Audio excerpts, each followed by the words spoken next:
Okay, so Mum, why is your family self-isolating, and has been for a couple of weeks now?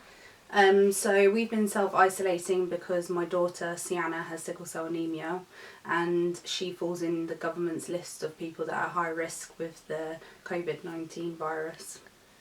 Tell us about Sienna's condition and why she needs transfusions. So sickle cell anemia, which Sienna has, is a genetic blood condition. It affects the haemoglobin in the red blood cells. There's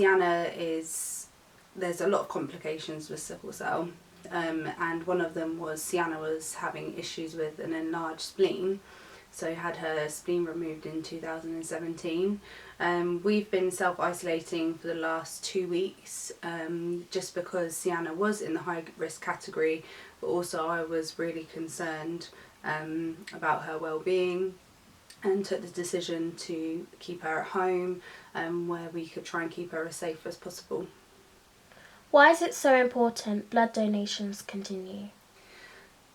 Just because people are self-isolating, it doesn't stop the people needing blood. So particularly those with sickle cell anemia, a large amount of patients with sickle cell rely on blood transfusions every 4 to 6 weeks to keep them alive.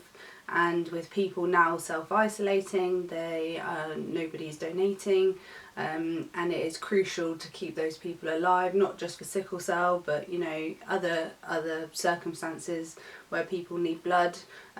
So the NHS is saying, if you're well enough, please do continue to donate, because it is saving lives. How are you finding self-isolating, knowing your daughter is in the high risk group and you have 12 weeks of this? Initially I was very scared. I found it difficult to come to terms with that. Obviously it runs through your head, your child is high risk, are they going to get it? Now that we've kind of got ourselves into a good routine and keeping ourselves busy, it's become a lot easier. Being confined to a small space with 2 children has its moments, but as long as Sienna is safe and well, then we're willing to do absolutely anything to make sure that she's okay. So how are you all coping? Well, we are coping. As I was saying before, we live in quite a small house, and the government has advised us to stay at least 3 steps away from Sienna at all times, to keep disinfecting all the surfaces, changing towels and sheets every day. So there's kind of things to keep us busy, and I think I feel a bit sad because Sienna is basically just in her room all the time, but at the same time I love having the kids around me. Obviously there's no downtime as a single parent, it's just the 3 of us in the house, so I don't get any opportunities to have a moment to myself, but making sure that the kids are close and safe, and I think it's definitely, it's nice just to be, we're stress free, we've got no commitments, no timetables, and our main priority is just making sure that Sienna's safe. So you have a charity that is working to ensure people can still go and donate blood. Why are you doing that?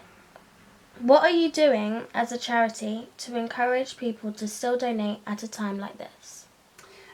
So I set up a charity in 2012 called Sienna's Smile, which raises awareness about sickle cell and also helps support families who are affected by it. We're just trying to relay information as much as we can, both for people donating, people suffering from sickle cell. We also sent out a few parcels this week because, as we were saying, some people still have to go for blood transfusions. So we managed to get hold of some PPE. So we've got various sizes of gloves that we've sent out. a few different face masks. Because people with sickle cell are high risk, it's not just the person that we have to think about, it's family members as well that are still having to go out, do shopping, collect medication and things. So we obviously, I'm quite limited with having contact with people because I don't want to put Sienna at risk, but we wanted to be able to help as an organisation as much as we possibly could, and we thought this way, if it lessens the risk for people getting the virus, then it's something that we're willing to do. And you know, we've been so touched by our community because we've had people donate gloves. There was a patisserie company in Woking that donated some gloves that they had spare. We've had a member in our community sew some face masks to donate for us to send out to people with sickle cell. So we're just trying, to keep information up to date on our social media and things like that, and also just be there to support people. People with lifelong illnesses have always experienced some form of isolation, and particularly with sickle cell, you know, when Sienna's in hospital or she's in pain and things like that, we have to cancel plans and stuff, and sometimes it does become quite lonely because people tend to, you know, not bother making plans with you anymore because they think you might cancel or anything like that. So we're also offering support to people, even if it's just a phone call or a text or an email or anything, just so people don't feel like they're dealing with this situation by themselves. You know, we're all in this together and we just want to be able to support as much as possible. Thank you.